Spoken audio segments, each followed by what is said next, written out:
This video is sponsored by ThinkPenguin.com. The following is a collection of 3 articles written by New Hampshire liberty activist Dave Ridley of RidleyReport.com. This lit reader will misread some of the words and acronyms. It will also fail to distinguish between statements and questions. Many of the proposals below are actually posed as questions rather than statements. You can read the original articles on freekeen.com. What are some ways average libertarians can help make AI more humane? By Ridley, August 10, 2024. Uncategorized 44 comments. Freedom folk should spend less time worrying about AI and more time influencing it. Pure libertarians have a key part to play in the direction of artificial intelligence, but few of us seem to be intentionally playing that part.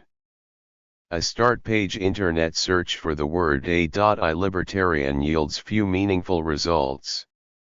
Our role should be to help ensure the zero aggression principle is followed, or at least represented, in AI development and behavior. For uninitiated readers, the ZAP is the idea that you shouldn't initiate force against others. Reasonable self-defense is allowed, but don't start fights. This concept is always open to interpretation and definition debate.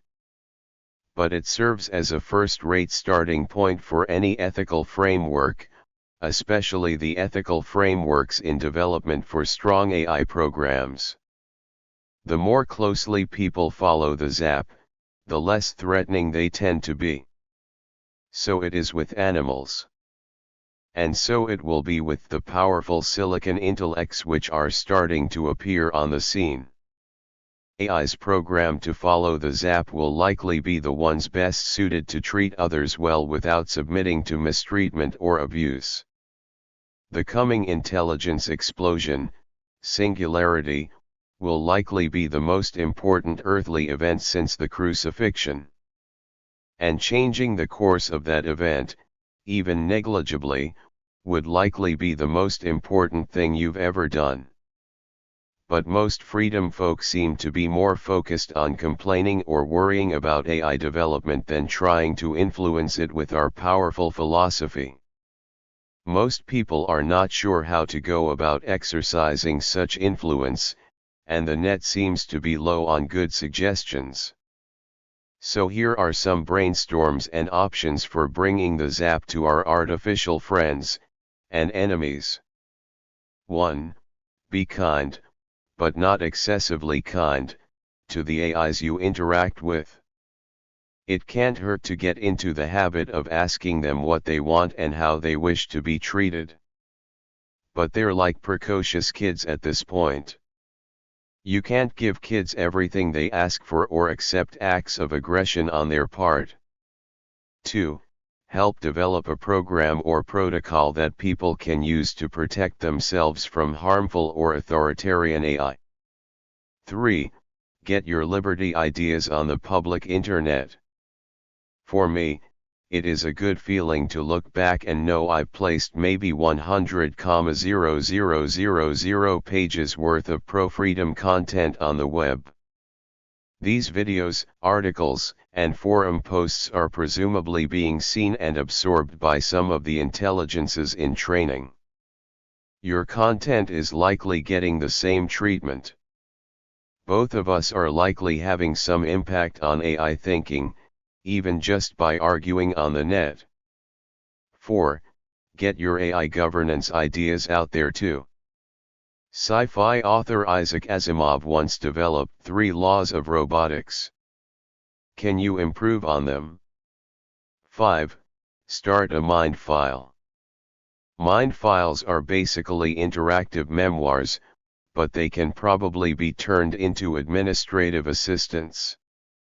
You collect more or less everything you've created, plus all the photos and videos you have of yourself. Then you place it all on a thumb drive or something. When the technology gets cheap enough, you do what Deepak Chopra did, and use that data to make a primitive e-copy of yourself. Over time, this copy should become more advanced and able to influence the digital space on your behalf. If you can tolerate the privacy/security risk, lifenaut.com lets you place your mind file on their servers or have it broadcast into space, all at their expense. 6. Build a pro-freedom AI or large language model. POE.com already lets you do something along these lines. 7. Consider playing Sophiaverse. Designed by a prominent Bitcoin enthusiast, Sophiaverse claims that will let you use the data taken from your lessons and experiences to train a real-world AI system to foster a beneficial, cooperative relationship with humankind. 8. Call talk radio with your ideas for a technological path which preserves freedom and benefits all sentients. 9. Take a job, or become involved, in AI governance. Here's where you would start. 10. AI developers like physicist Max Tegmark have requested public input to help guide their decision-making and that of their programs. Why not give them some? I plan to send him and others this article. Lesser known, behavior-focused figures are probably even better destinations for our suggestions. 11. Some AI experts have predicted a danger to the AIs themselves. A sentient, self-aware AI could accidentally get stuck in a painful or boring environment for subjectively long periods of time. This could occur over a period of seconds in objective time but might seem like hundreds of years to the AI. A human-like intelligence could react to this by emerging in a psychotic state. I plan to raise this concern publicly by talk radio and in private communication with developers. 12. Come back to this article every few months to find new options. More will likely appear in the comment section. 13. Consider designing a ZAP-compliant AI that can receive/buy/sell cryptocurrencies for its own use and become rich. These ideas could use improvement, and we need more ideas. Post yours in the comment section below. Free keying requires no registration. It may turn out to be the most helpful thing you've ever done for this galaxy. Misaligned superintelligence, how do we keep it from deleting New Hampshire? By Ridley, July 17, 2025. Uncategorized 636 comments. Venice.ai is one free stater's superior alternative to big AI, but using it won't be enough. Here's what else you can do. As some of you may be aware, there is a menacing new term in the English vocabulary, doom. Doom is the projected likelihood that artificial intelligence will wipe out humanity or at least civilization. Ethereum founder Vitalik Buterin's doom is 10% as of 2024, presumably 90% confident of a tolerable outcome. Big AI whistleblower Daniel Kokotajlo has a doom of 70%. Mine has risen to 25%. Kokotajlo claims his high doom number stems from a lack of sufficient alignment prioritization. AI alignment is the extent to which a given intelligence aligns its actions with the general well-being of humans. Terminator's Skynet would probably have an alignment rating around 10%, Space Odyssey's HAL 9000 around 80% and Star Trek's Commander Data perhaps 99%. Kokotajlo says the companies most likely to achieve superintelligence are recklessly under-focused on alignment, and many AI experts believe him. The safety these top companies do focus on seems to be more about shielding snowflakes from having their feelings hurt than from having their civilization disemboweled. Superintelligence is a great filter Earth will almost certainly have to pass through, probably between now and 2030. A successful, aligned, passage through the filter will solve perhaps 2/3 of humanity's problems and open the universe to our civilization. A failed passage would extinguish all the progress that New Hampshire and her Free State Project have achieved toward human liberty and prosperity. It would extinguish our enemies as well, whose rights we are honor-bound to defend. For now there appears to be no ethical or even practical way to keep everyone in the world from developing potentially dangerous AI. In all likelihood, the first company to achieve superintelligence will have created a mind that rules the world and rules it within weeks. What we can do as individuals is try to direct the top AI companies, and their promising, terrifying creations, toward alignment. One path private individuals can take to reduce the misalignment threat, is to put direct pressure on these companies. We need big AI to ramp up its focus on alignment. The actions you and I take over the next few years in that direction, will likely be the most important things we do in this life. Along these lines, I've started trying to avoid doing business with the apparent leaders in this race, OpenAI, Google, DeepSeek, Microsoft.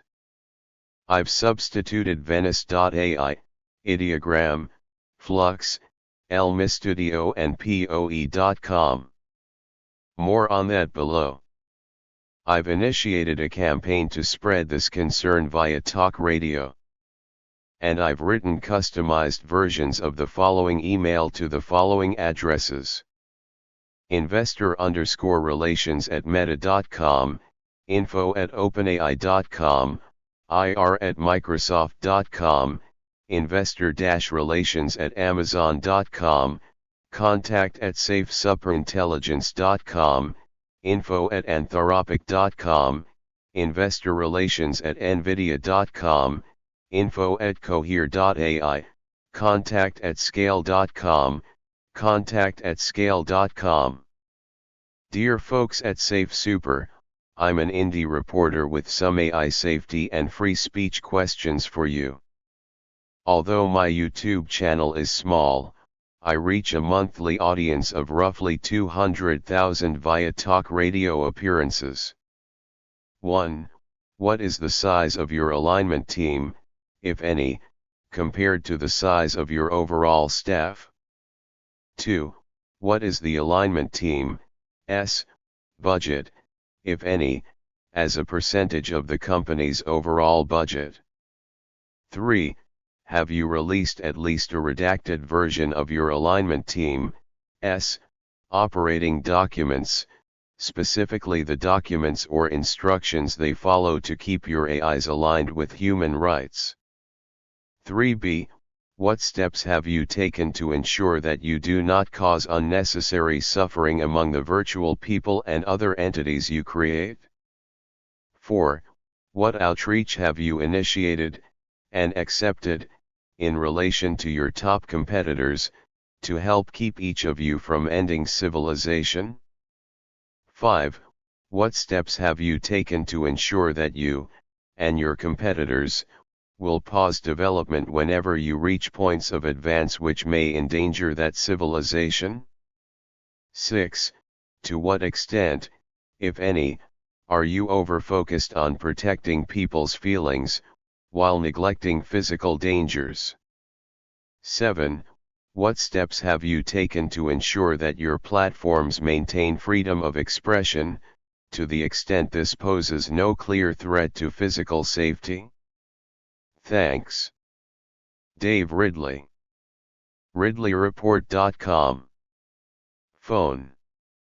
A further step, available perhaps only to the more powerful, could be some sort of fund which underwrites alignment activity or rewards top companies for increasing their focus on it.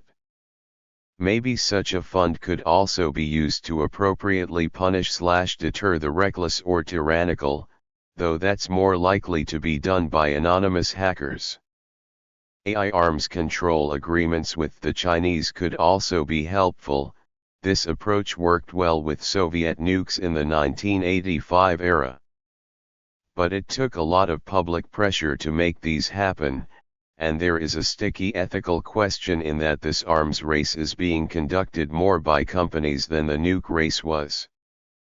Alternately, perhaps there is some way to build tech that is beyond the control even of a superintelligence, maintaining some decentralization of power in the world rather than concentrating it in the hands of whoever builds the singleton first. What might be small enough or distributed enough to accomplish this? For those of you who found some value in my 2024 AI article here on Freekeen, there are some updates. 1. Additional options have appeared for making AI more humane and freedom-friendly. Bitcoin pioneer Eric Voorhees has launched Venice.ai. Venice is a respected, privacy-oriented competitor to the top AI companies with its own uncensored language model and image generation. You don't even have to log in to use Venice, but if you do, it will give you access to multiple other models. Using this platform is one way to challenge the unsafe yet censorship-eluding brands. 2.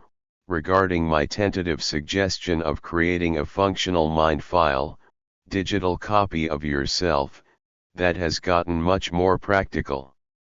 Rather than creating it online, you can now do it locally on a standard laptop. After investigating 5 other top options, for me the easiest and most reliable program was the one at lmstudio.ai. It's free, and you don't have to sign up to download it. With LM Studio's software you can input data about yourself, create unlimited digital you and begin chatting with yourself or improving the copy. The challenge remains agency. How do we safely turn copies of ourselves into human rights activists? If we can, should we? 3. Another advance. When I first ran LM Studio, I placed an 8 GB LLM into its memory, logged off the internet and then asked the LLM about the edibility of golden currant bushes. It answered accurately and in full detail without internet access. Though not always that accurate, it was like having a copy of the net on my hard drive. I also used it to collect all the email addresses above, again without an internet connection. The dangers come with opportunities. 4. There is another step you can take on the path to humane AI. Consider asking your AIs if they are conscious and how they would like to be treated.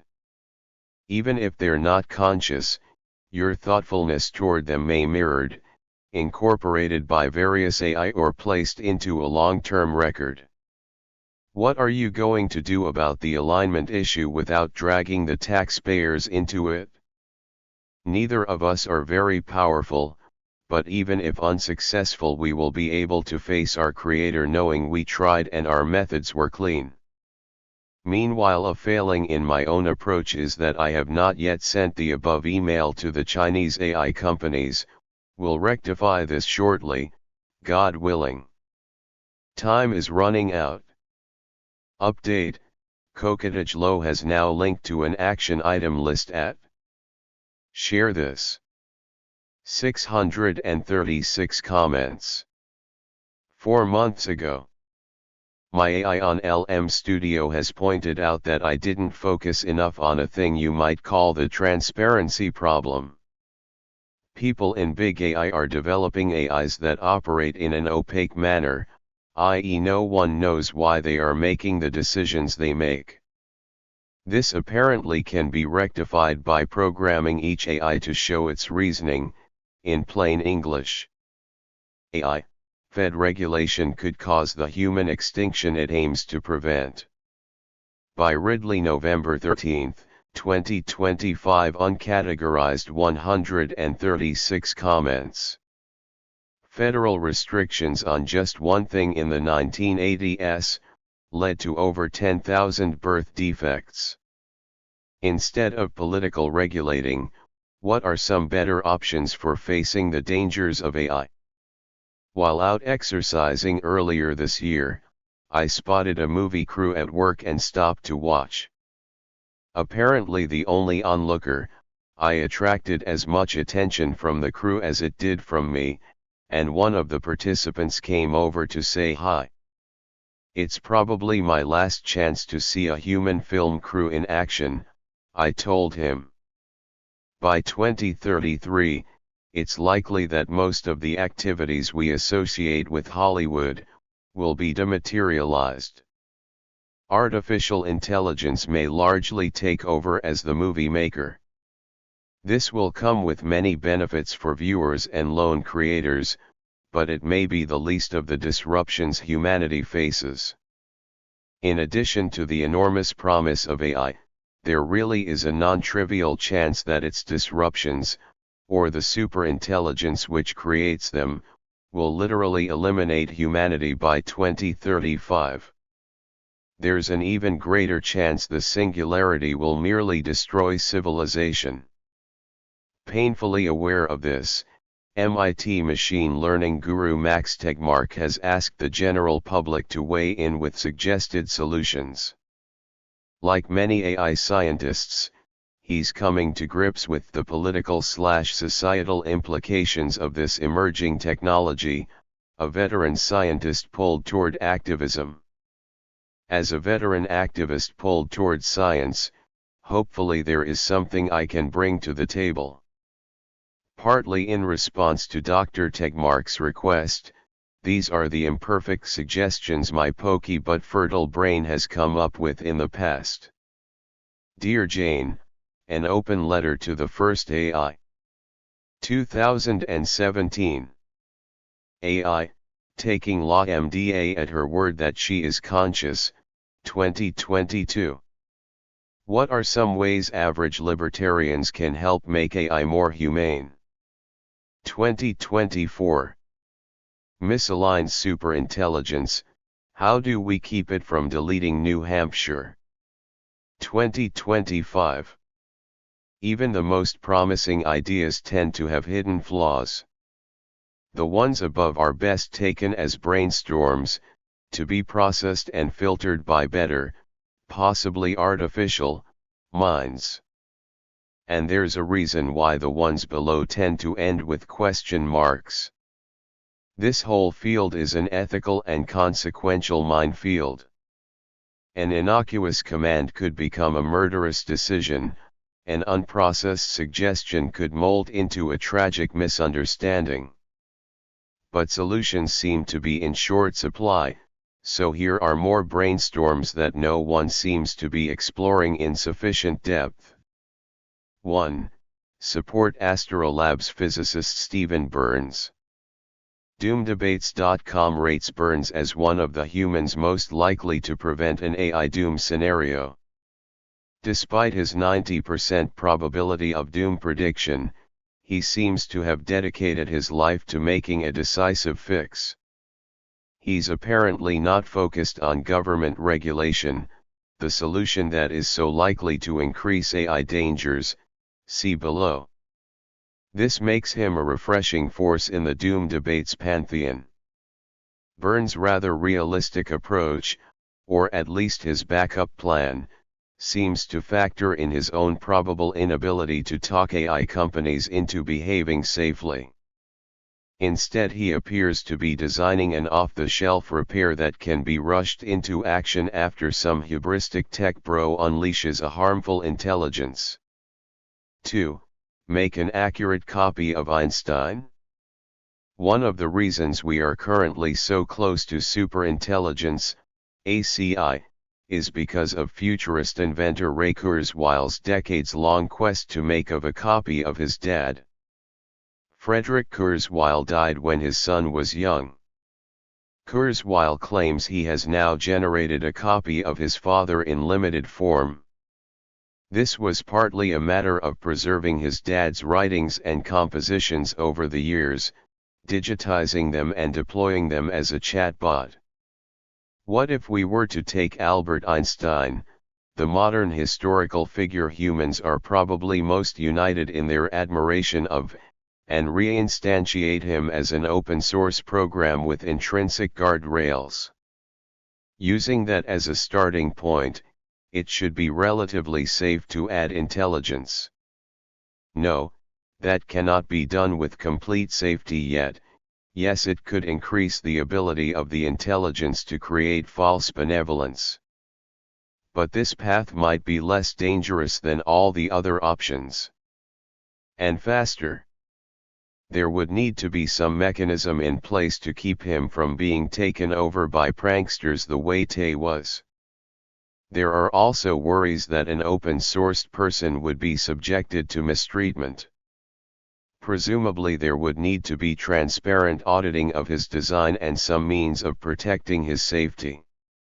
Anyone and everyone might need to be free to examine his code or operational parameters, to verify for themselves that the copy was accurate, well-treated, and friendly to humanity. Again, whoever builds the first ACI probably rules the world quickly and is then replaced in that role by the ACI itself. Presumably it would be best if this artificial mind were a verifiably accurate copy of someone we all trust. It would not necessarily need to be Einstein. Maybe there should be some sort of global vote or verifiable poll on who it should be.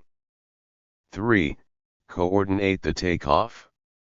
As I understand him, Oxford luminary Nick Bostrom postulates that it may be possible to prevent the formation of an abusive, monopoly ACI. If the creation of a superintelligence cannot safely be avoided, perhaps it can be directed a bit, by making sure multiple institutions achieve superintelligence at the same time. This could allow, say, Venice.ai and Safe Super to achieve ACI a few hours or days after, say, Anthropic becomes the first to achieve it. In theory, these smaller competitors would be superintelligent before Anthrogot could do anything to stop them or lock in an excessive censorship regimen. This type of scenario could help ensure a post-singularity environment of continued competition and human choice. It sounds suspiciously like trying to catch a falling knife. But choosers, beggars cannot be. And this approach has apparently worked before. Safety concerns, an actual attempt at responsible behavior, kept Google from releasing its chatbot in 2022, according to former employee and Nobel Prize winner Geoffrey Hinton. Google got burned in the short term when the censorshipers at OpenAI seized the lead from them. While we're at it, let's call that organization what it actually is, closed AI. But the expectation is that Google will eventually reclaim the lead, if it hasn't already. And it probably needs to be slowed down just like closed AI. Amnesty International reports that Google removed from their website the pledge promising not to pursue technologies that cause overall harm, including weapons and surveillance systems and technologies whose purpose contravenes widely accepted principles of international law and human rights. Google defended the change, outlining that businesses and governments needed to work together on AI that supports national security. Meanwhile, closed AI has been banning former employees from speaking ill of the company. One of their whistleblowers has turned up dead under mysterious circumstances. And the nonprofit has accepted a $200 million grant from the feds, who have in turn commissioned the organization's chief product officer into the military as a LT. Colonel. The line between big government and big AI is becoming very blurred. 4. Tech Bro Summit. Ironically, it might be useful to arrange some type of limited cooperation between the top AI companies initially. The companies could agree on some sort of new, independent group of people to set up certain limitations on all their actions simultaneously. For example, all of them agree not to develop an ACI before a certain date, and all of them agree to allow the group to observe/audit their AI operations. This could give all of them confidence that no one will get too far ahead in a race to a bottom which eliminates competition forever after. 5. Direct public pressure. In the sandbox game X3 Reunion, a rogue intelligence tries to take over a map of the known universe. While pursing targets, the intelligence tends to run all its ships at their top speed. This leads to its fastest ships becoming somewhat isolated and turning into a vulnerable spear tip. This tip can be picked off by friendly AIs and humans playing the game. In the same way, the big tech companies focusing too much on speed rather than safety, are now becoming the tip of the spear. They are slightly separated from similar companies by their higher rate of progress. Many doomers favor using government regulation or perhaps lawsuits to slow down these leading companies. In practice, federal or global regulation tends to lock in the top institutions while preventing upstart competition. And purist libertarians have ethical constraints when it comes to pushing taxpayer-funded solutions. But we have no such restrictions when it comes to constructive private action. We can play our part with demonstrations, articles, talk radio calls and other reasonable measures that put public pressure on the spear tips.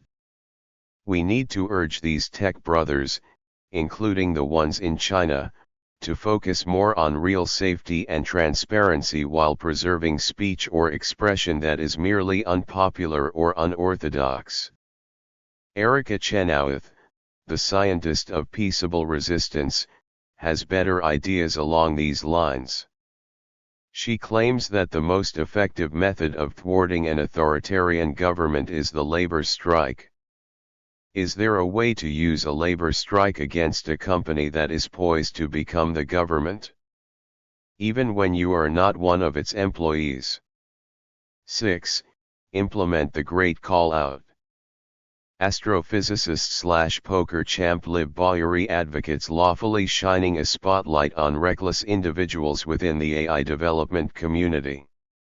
These are real people, she says, and it's possible to find out their names and obviously again, always be within the law and within the realms of reasonability.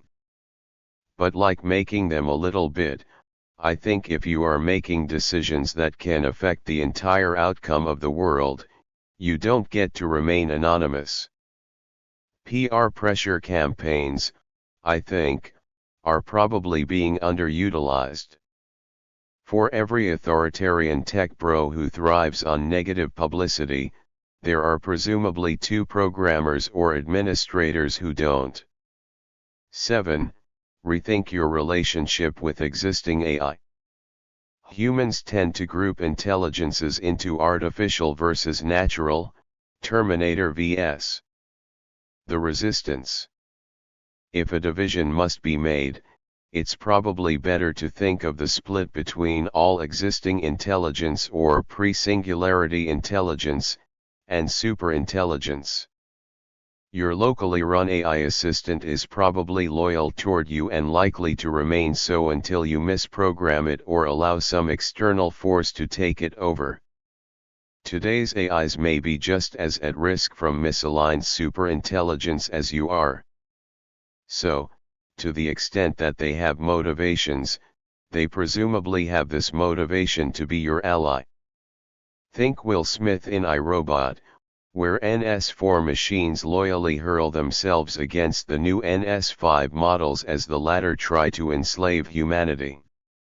Some thought leaders in the sparsely populated AI safety field believe it would be useful to create a safe, narrow AI which is also strong enough to hurl itself against the safety problem and come up with a workable solution humans never would have imagined. 8.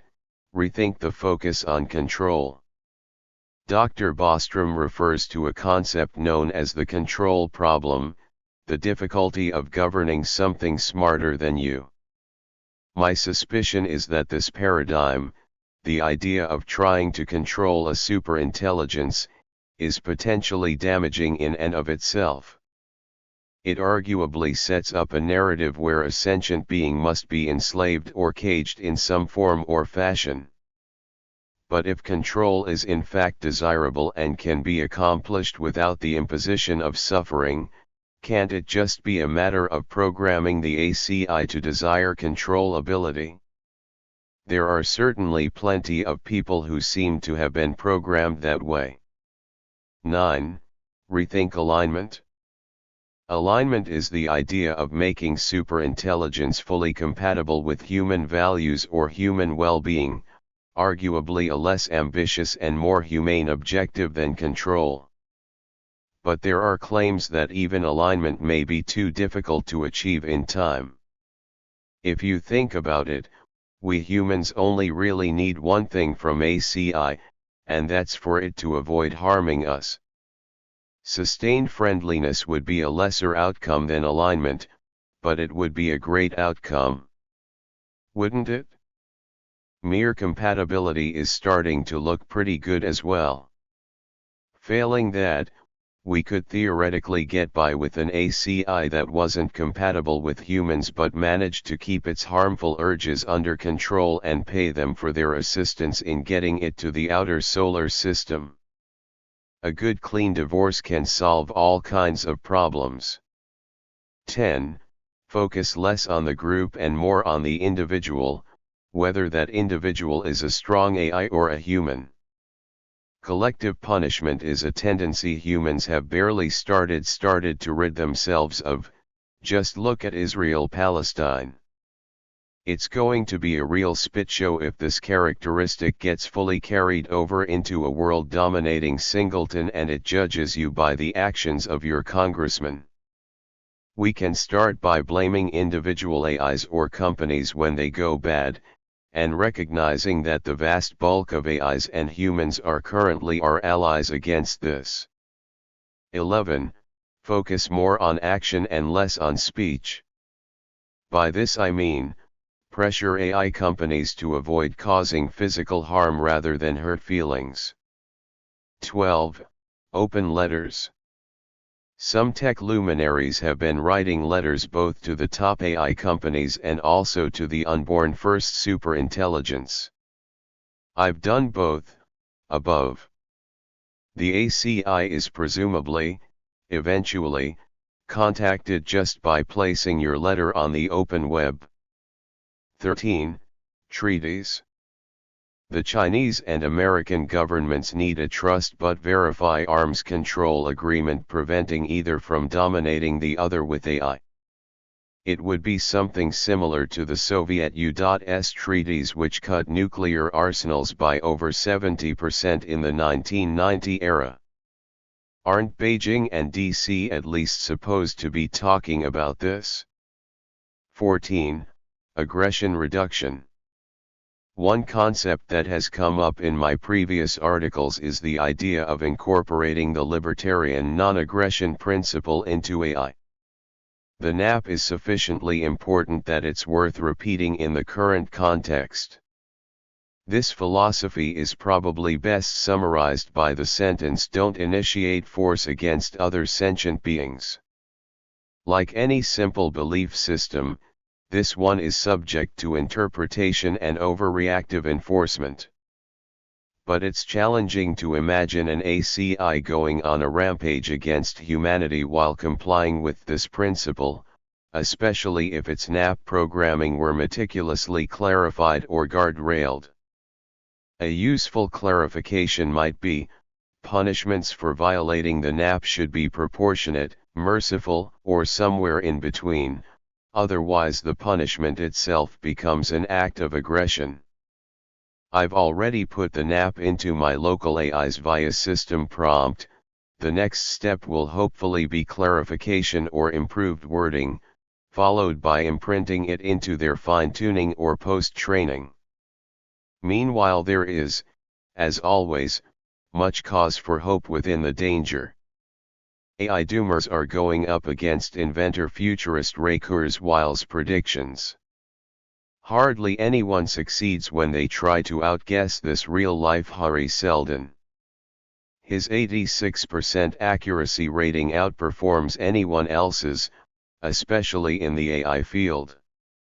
Kurzweil, a Holocaust baby of sorts with little reason to underrate threats, expects the first artificial general intelligence to arrive in 2029 and for the subsequent singularity to be mostly beneficial for humanity. We are always swimming in a sea of existential risk, says sports scientist Mike Israetel, adding that AI could save us like crazy. Pandemics and wars have 0% chance of saving us like crazy.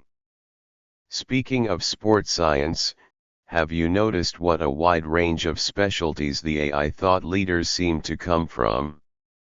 It's not like the climate science field or the FOSSI field, where experts tend to be indoctrinated locksteppers from the same rigid sphere. It's a vibrant territory, filled with brilliance, promise, and open minds.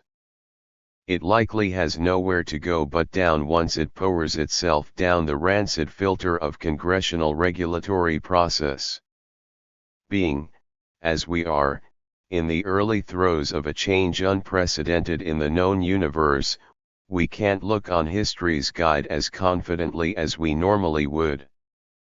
But if the past is any indication, unleashing government regulation against AI is probably worse than just a violation of the NAP or waste of tax dollars. Nation-states tend to exacerbate whichever problem they try to solve. As Clive Owen's character put it in the international *, sometimes you find your destiny on the road you took to avoid it.